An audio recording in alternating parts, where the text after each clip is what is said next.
नमस्कार, स्तुति देख रहे हैं आप और मैं हूं आपके साथ अदिति शाह। आज हम सुनेंगे भगवान गणेश जी की जन्म की कथा। गणेश जी को विघ्नहर्ता कहा जाता है। हर शुभ काम से पहले उनकी पूजा की जाती है। लेकिन क्या आप जानते हैं कि गणेश जी का सिर हाथी का क्यों है और भगवान शिव ने उनका सिर क्यों काटा था? ये कथा सिर्फ गणेश जी के जन्म की नहीं है, बल्कि माता की भक्ति, शक्ति, आज्ञा पालन और भगवान शिव की लीला की कथा है। कैलाश पर्वत पर भगवान शिव और माता पार्वती निवास करते थे।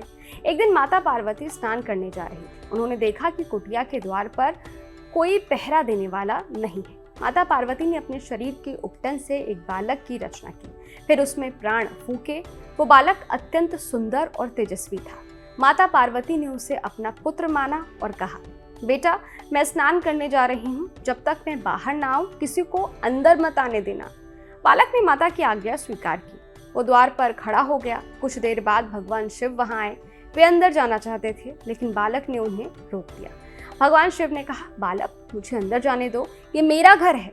बालक बोला, मेरी माता की आज्ञा है कि कोई भी अंदर ना जाए, मैं आपको अंदर नहीं जाने दूंगा।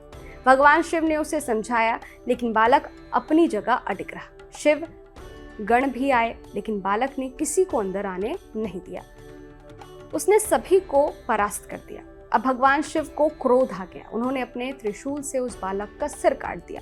जब माता पार्वती बाहर आई तो उन्होंने अपने पुत्र को निर्जीव देखा तो वो क्रोध और दुख से भर गई। उनका क्रोध इतना भयंकर था कि पूरी सृष्टि कांपने लगी थी। माता पार्वती ने कहा, यदि मेरे पुत्र को जीवन नहीं मिला तो मैं पूरी सृष्टि का विनाश कर दूंगी। देवता भयभीत हो गए। भगवान शिव को अपनी भूल का एहसास हुआ। उन्होंने अपने गणों को आदेश दिया, उत्तर दिशा में जो भी प्राणी सबसे पहले मिले उसका सिर लेकर आओ। शिव गण गए। उन्हें सबसे पहले एक हाथी का बच्चा मिला।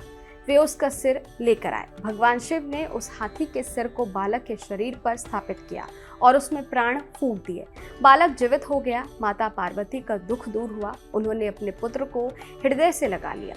तब भगवान शिव ने कहा, ये बालक अब गणों का अधिपति होगा। इसका नाम गणेश होगा। ये विघ्नों को दूर करने वाला होगा। संसार में किसी भी शुभ काम से पहले इसकी पूजा की जाएगी। देवताओं ने भी गणेश जी को आशीर्वाद दिया। भगवान ब्रह्मा ने ज्ञान का आशीर्वाद दिया। विष्णु ने धर्म और बुद्धि का वरदान दिया। माता पार्वती ने प्रेम और शक्ति का आशीर्वाद दिया। इसलिए गणेश जी को बुद्धि, विवेक और मंगल का देवता माना जाता है। गणेश जी का हाथी सिर भी बहुत गहरा संदेश देता है। हाथी बुद्धि, शक्ति और धैर्य का प्रतीक है। उसके बड़े कान बताते हैं कि हमें ज्यादा सुनना चाहिए। छोटी आंखें एकाग्रता का प्रतीक है। लंबी सूंड विवेक और शक्ति का प्रतीक है। बड़ा पेट बताता है कि हमें जीवन की अच्छी बुरी बातों को धैर्य से स्वीकार करना चाहिए। मॉरल ऑफ द स्टोरी क्या है?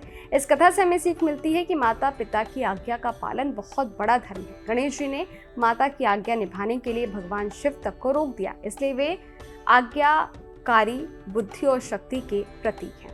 तो ये थी गणेश जी के जन्म और हाथी के सिर की अद्भुत कथा। अगर आपको ये कथा पसंद आई हो तो वीडियो को लाइक करें, चैनल को सब्सक्राइब करें और कमेंट बॉक्स में लिखें गणपति बप्पा मोरया। क्या आप जानते हैं श्री कृष्ण ही काली है? क्या आपको पता है राधा जी ने श्री कृष्ण के सामने कौन सी 3 शर्तें रखी थी?